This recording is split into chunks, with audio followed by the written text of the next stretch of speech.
پچھلے کچھ عرصے میں اس دنیا نے سعودی عرب اور ایران جیسی دشمنی شاید ہی دیکھی ہو۔ اس دشمنی میں مسلم ممالک اور خاص کر کے مشرق وسطیٰ نے بہت زیادہ سفر کیا ہے۔ یہ دونوں ممالک اپنے اپنے بلاک کے بلو آئیڈ چائلڈ سمجھے جاتے تھے۔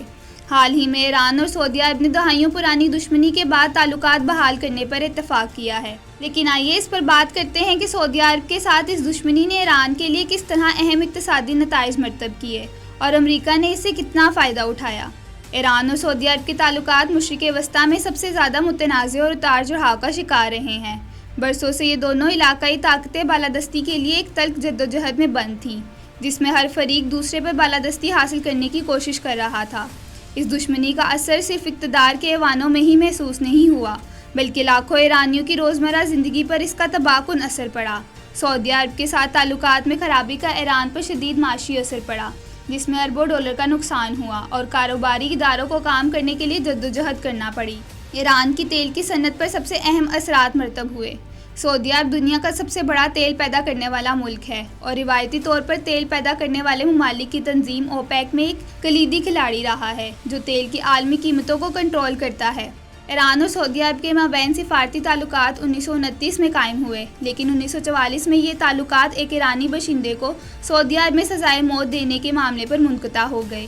1946 میں دونوں ممالک کے درمیان تعلقات کی بحالی کی کوششیں شروع ہوئی، مگر 1960 میں مختلف وجوہات کی بنا پر یہ معاملہ تکمیل تک نہ پہنچ سکا۔ بعد ازاں ان دونوں ممالک کے تعلقات میں وقت کے ساتھ ساتھ اتار چڑھاؤ آتے رہے ہیں، جن میں 1979 کا انقلاب ایران، 1987 میں حج کے دوران بھگدڑ مچنا اور اس میں ایرانی عازمین کی ہلاکت، 2011 کے عرب بہار کے بعد بحرین میں ہونے والے حکومت مخالف مظاہرے اور سعودی عرب کے شیعہ اکثریتی علاقے میں ہونے والے حکومت مخالف مظاہرے بھی وجہ بنے۔ 2014 میں اوپیک کو ایک اہم چیلنج کا سامنا کرنا پڑا، جب امریکی شیل بوم کی وجہ سے مارکیٹ میں تیل کی زیادہ سپلائی ہوئی، جس سے قیمتیں کم ہوئی۔ اس کے جواب میں سعودی عرب نے پیداوار کی سطح کو برقرار رکھنے کے لیے ایک کانفرنس کی قیادت کی، تاکہ زیادہ لاگت والے پروڈیوسرز کو باہر نکالا جا سکے اور مارکیٹ شیئر دوبارہ حاصل کیا جا سکے۔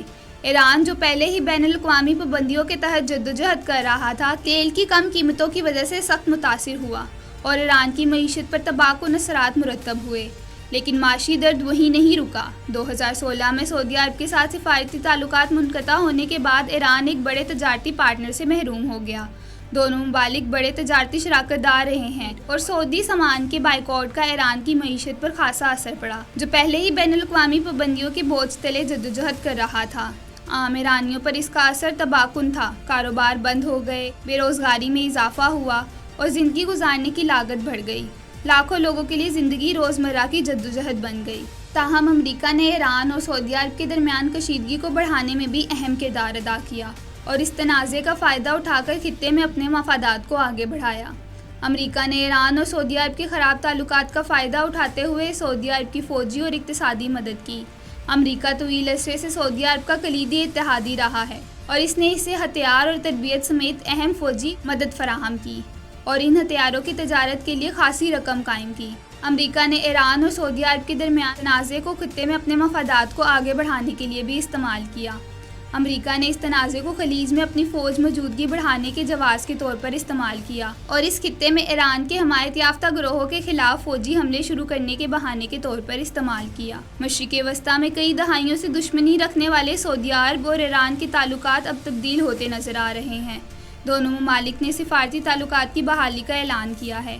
دونوں نے 2 ماہ کے اندر سفارت خانے کھولنے اور ایک دوسرے کی خود مختاری کا احترام کرنے اور اندرونی معاملات میں مداخلت نہ کرنے پر اتفاق کیا ہے۔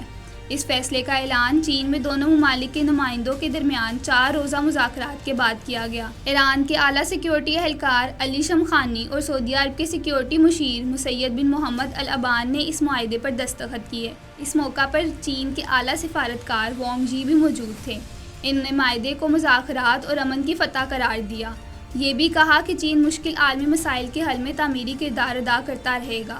سعودی عرب چائنا اور روس کے بلاک کا کیوں حصہ بنا؟ ایک زمانہ تھا سعودی عرب امریکہ دوستی شورائے آفاق دوستی سمجھی جاتی تھی، مثالی تعلق سمجھا جاتا تھا۔ سعودی عرب کا سب سے بڑا کلیدی حریف ہر لحاظ سے امریکہ ہوا کرتا تھا، مگر اب صورتحال تبدیل ہوتی نظر آ رہی ہے۔ چین اور سعودی عرب دوستی کا نیا دور شروع ہو چکا ہے۔ سعودی عرب اب چین روس کے بلاک کا حصہ بن چکا ہے۔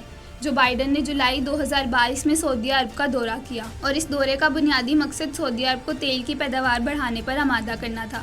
بائیڈن نے سعودی عرب سے پیداوار بڑھانے کو کہا تھا، لیکن سعودی کی عادت میں چلنے والی تنظیم اوپیک کے حالیہ فیصلے سے ظاہر ہوتا ہے کہ بائیڈن کے دورے کا سعودی عرب پہ کوئی اثر نہیں ہوا۔ آخر سعودی عرب نے امریکی ناراضگی کیوں مول لی؟